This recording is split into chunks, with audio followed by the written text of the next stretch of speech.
Nakaupo at naglalaro sa cellphone ng babaeng yan nang lapitan ng dalawang lalaki saka binaril sa ulo. Nangyari yan sa Cebu City kagabi. Dead on arrival ang biktimang dating OFW. Droga ang isa sa tinitignang motibo sa krimen. Arestado na ang mga suspect na walang pahayag. Hindi lang isa, kundi 3 beses sinapak ng isang mekaniko ang isang MMDA enforcer na nag-clearing operation sa Pasay City. Ang nanuntok na suspect nakuhanan din ng droga. May report si Nico Wahe. Kinukuha ng video ng lalaking ito ang 2 MMDA enforcer na nag-clearing operation sa bahagi ng FB Harrison sa Pasay City. Itinutok ng lalaki sa mukha ng isa sa mga enforcer ang cellphone. Tinabig ito ng enforcer. Tumalsik ang cellphone. Dito na 2 beses sinapak ng lalaki ang enforcer. Nagkaroon ng pag-uusap pero nang makakuha ng tiyempo, umisa pa ng suntok ang lalaki. Bumagsak ang enforcer na si Emerson Pagala. Kwento niya, kasama sa natowang sasakyang nire-repair ng mekanikong suspect. Nagrereklamo kung bakit hindi raw natow ang ibang sasakyan. Dinudol-dol yung cellphone sa akin na, bibidyoan ka na. Nagtanong lang naman ako. Iba yung sagot niya. Parang napundi po ako. Yung cellphone ko kasi, na pinambibidyo ko sa kanya, tinapik niya na nabasag. Tumilapon siguro mga 3 metro yun. Minsan lang din daw niya sinapak ang MMDA enforcer. Sir, hamba lang po yung 2.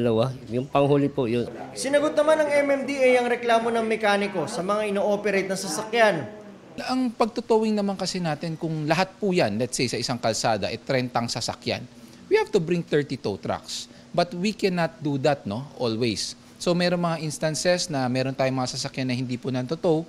Ang ginagawa po natin dito, ini-issuehan natin ng ticket. Dahil sa nangyari, posible raw na humingi na ng tulong sa mga pulis ang MMDA kapag may operasyon. Dahil ayaw naman po natin maulit and ayaw din po natin na may masaktan, hindi lang po ang ating enforcers but also ang publiko po. Nahulihan din ang hinihinalang shabu ang suspect. Nakita natin yung droga sa posisyon ng ating suspect. So yung naman grams, 0.2 grams lang naman yung dala ng tao. Kung sa akin po nakita, yun na siguro. So gumagana ka kayo, sir? Indirect assault at paglabag sa Comprehensive Dangerous Drugs Act ang ikakaso sa suspect. Humingi siya ng tawad kay Pagala. Nico Wahe, nagbabalita para sa GMA Integrated News. Hindi tugma ang pirma ni Alice Guo sa isinumite niyang counter-affidavit sa Department of Justice at sa pirma niya sa ibang opisyal na dokumento.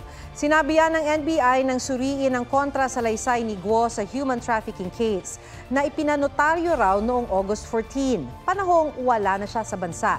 Ayon kay NBI Director Jaime Santiago, nagsisinungaling si Guo nang sabihin niya sa Senate hearing kahapon na pinirmahan niya ang dokumento bago siya umalis.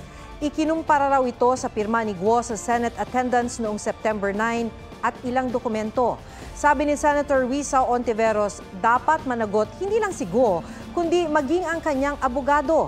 Nadagdagan naman ang mga asuntong kinakaharap ni Guo dahil sinampahan na rin siya ng kasong qualified human trafficking ng DOJ sa Pasig RTC.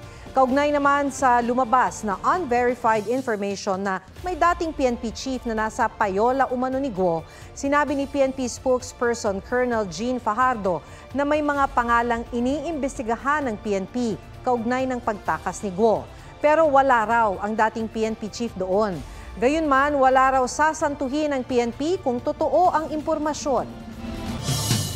Never again, yan ang sagot ni Vice President Sara Duterte nang tanungin kung handa siyang makipagtandem ulit sa mga Marcos. Matapos magmatigas na hindi manumpa, tinawag naman ng bise na paghahanda sa pag-impeach sa kanya ang pagdinig ng Kamara tungkol sa budget ng kanyang opisina. Ang tugon ng chairman ng komite sa Kamara sa report ni Ian Cruz. Please stand up and raise your right hand. Nanatiling nakaupo si Vice President Sara Duterte habang nanunumpa ang mga kapwa resource persons sa pagdinig ng House Committee on Good Government and Public Accountability.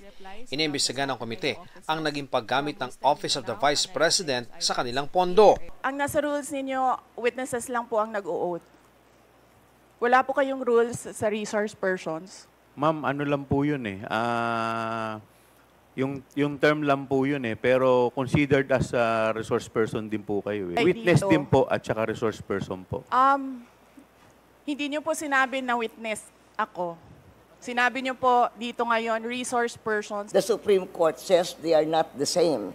If the Vice President refused to take her oath, we will respect that. Clear to me Sa kanyang talumpati, that this inquiry iginiit is ng not bise about na walang nawaldas na pondo ng OVP. accountability Handa raw or siyang sagutin ang governance. findings ng Commission on Instead, Audit. it is- Harap din daw siya sa korte kung may isasampang kaso laban sa kanya. There is no misuse of funds. We again leave the 2025 OVP budget to the pleasure of Congressman Martin Romualdez. Her claim of leaving it to the House to do what it thinks is right is just a palusot, a smoke screen, a cover because she does not want to provide proof for the numbers she stated in her PowerPoint presentation. Aligasyon ni Duterte, ginagamit lang ang pagdinig para atakihin siya. What you are trying to do is make a case for impeachment. Hindi naman ako kakandidato sa nalalapit na eleksyon. Wala po akong idea sa impeachment. Basta tayo, ginagawa lang po natin yung trabaho.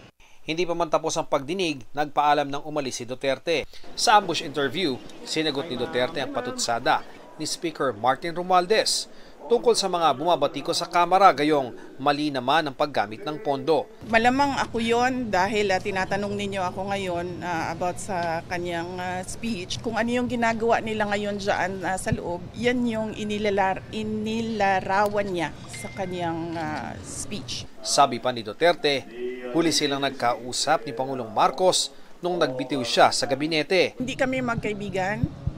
Unang-una, nagkakilala lang kami dahil naging running mate kami. Ang kaibigan ko talaga si Senator Amy Marcos. At kung makikipagtandem ba ulit siya sa mga Marcos? Oh, never again.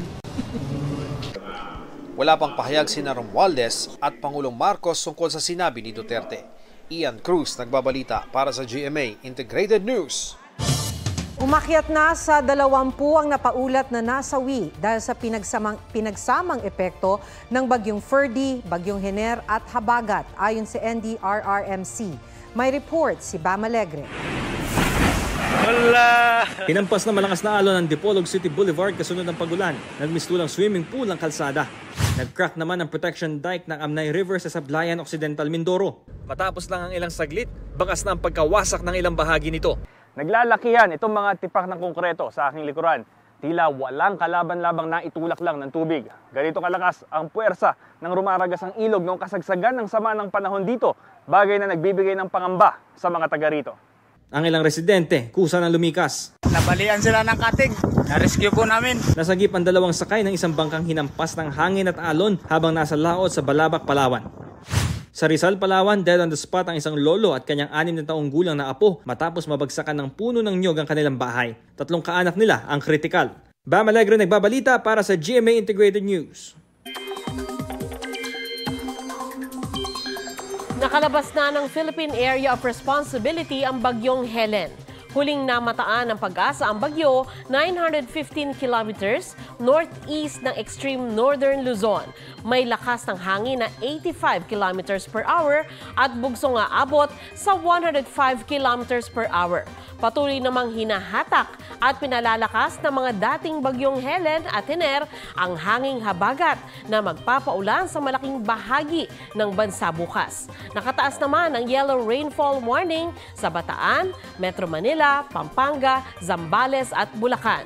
Tatagal yan hanggang alas 2 ng madaling araw. Pinaalerto ang mga residente mula sa banta ng baha o landslide. Kaya pa rin daw maibaba ang presyo ng bigas. Ayon kay Agriculture Secretary Francisco Chu Laurel, kayang pababain sa 29 hanggang 32 pesos ang kada kilo ng bigas kung mapapababa ang logistic cost. Kung maayos daw ang transportasyon, storages at presyo ng binhi, 10 hanggang 15% kaagad ang matatapyas sa presyo ng bigas.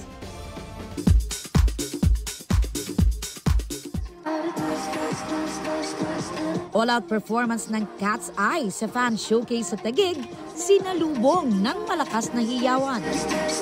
Kinanta rin ng global girl group ang kanilang debut single na Debut. Pati na ang My Way. Bago yan, nagpasaya rin sila ng madlang people sa It's Showtime.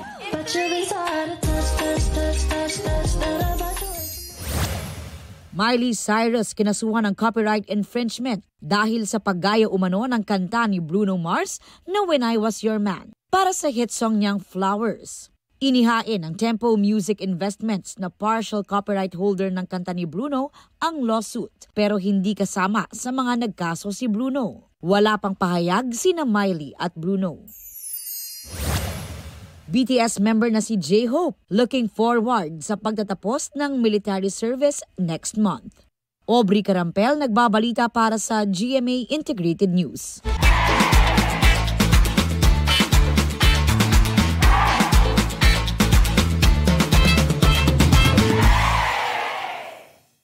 Huwag magpahuli sa mga balitang dapat ninyong malaman.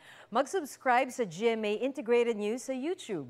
Sa mga kapuso abroad, subaybayan nyo kami sa GMA Pinoy TV at sa www.gmanews.tv.